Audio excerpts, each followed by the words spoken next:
Thank you. Good afternoon. Thank you very much for your attention to this very important matter. I'm here today with Senator Salma Otalajan, my colleague in the Senate. We will be speaking this afternoon on the Senate motion to have action taken built upon the joint resolution of both houses of Parliament last fall, which made Canada the first country to name what is happening to the Rohingya people by the state of Myanmar as genocide. Also joining us today, we have Rachel Vincent from the Nobel Women's Initiative, Kyle Matthews from the Genocide Research Center at Concordia University, and Fareed Khan from the Rohingya Human Rights Network. I'm Senator Mary Lou McPhedran. I moved the motion, and it's hoped for that we will bring this to a vote this afternoon in the Senate. And if I'd like to ask Fareed Khan from the Rohingya Human Rights Network. Thank you, Senator McPhedran. On behalf of the Rohingya Human Rights Network, I'm both pleased and saddened to be here today, joining the Senator and my colleagues. I'm pleased and thankful to have worked with Senator McPhedran to draft the motion that the Senate will debate, calling on the Canadian government to live up to its treaty obligations and invoke the United Nations Genocide Convention against Myanmar for the still ongoing genocide against the Rohingya. We hope that the Prime Minister and Foreign Affairs Minister are listening to what's being said here today, and to the senators who will speak in support of Senator McPhedran's motion. However, I'm also sad that today, on Holocaust Remembrance Day, we're again having to lobby the government to live up to its treaty obligations under the Genocide Convention, a treaty that was created as a direct result of the genocide committed by the Nazis in World War II, and a treaty that was intended to be used to protect the weak and the helpless, being targeted for extermination by those who believe in the ideologies of bigotry, hate, and ethnic supremacy. Today, a day where we remember the millions of Jews who died at the hands of the Nazis, MPs and senators will stand up in Parliament and speak about the atrocities committed in Nazi Germany and invoke the words "never again."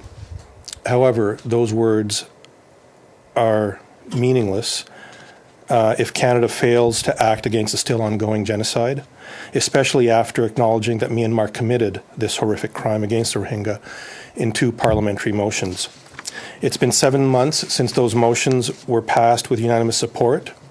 In that time, the genocide against the Rohingya continues in Myanmar.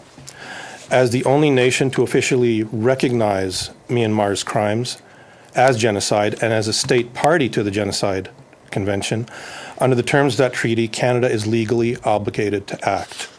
Because if Canadian leaders are going to stride around the world, proclaiming to be defenders of human rights and upholders of the rule of law, if our politicians are going to invoke the words "never again" on Holocaust Remembrance Day, on Victims of Genocide Day, and all other days that commemorate mass atrocities, then when genocide is happening in the here and now, how can we stand back and do nothing? How is that morally defensible? Last fall, the Prime Minister stood up in the House of Commons and apologized for the actions of the Canadian government in 1939 when it turned away the ship MS St. Louis carrying Jewish refugees fleeing Nazi Germany. That ship had to return to Europe because no nation in the Americas would accept them. A large number of the passengers subsequently died in concentration camps. In September 2017, the Prime Minister stood before a crowd at the dedication of the National Holocaust Monument and said the following: "This monument is a reminder of the devastating cost of allowing hatred and tyranny to overcome openness, inclusion, and freedom. Today we reaffirm our unspeakable commitment to fight anti-Semitism, racism, xenophobia, and discrimination in all its forms." I'd like to ask, how committed is the government to the words that the Prime Minister spoke on those occasions? At a time when virulent hatred against minorities is on the rise around the world, at a time when we're seeing political leaders in some countries speak words that echo the Nazi ideology of ethnic supremacy, at a time when the government of Myanmar is persecuting the Rohingya the same way that the Nazis persecuted the Jews, how can we justify not using the legal tools at our disposal to hold the state of Myanmar accountable? For more than a year, despite repeated appeals by our organization and other human rights groups, the Canadian government has failed to live up to its legal obligations under international law, under the Genocide Convention. It's clear that the tactics of the Myanmar government are the tactics of a genocidal regime bent on committing mass murder. For them, the Rohingyas are cockroaches to be exterminated.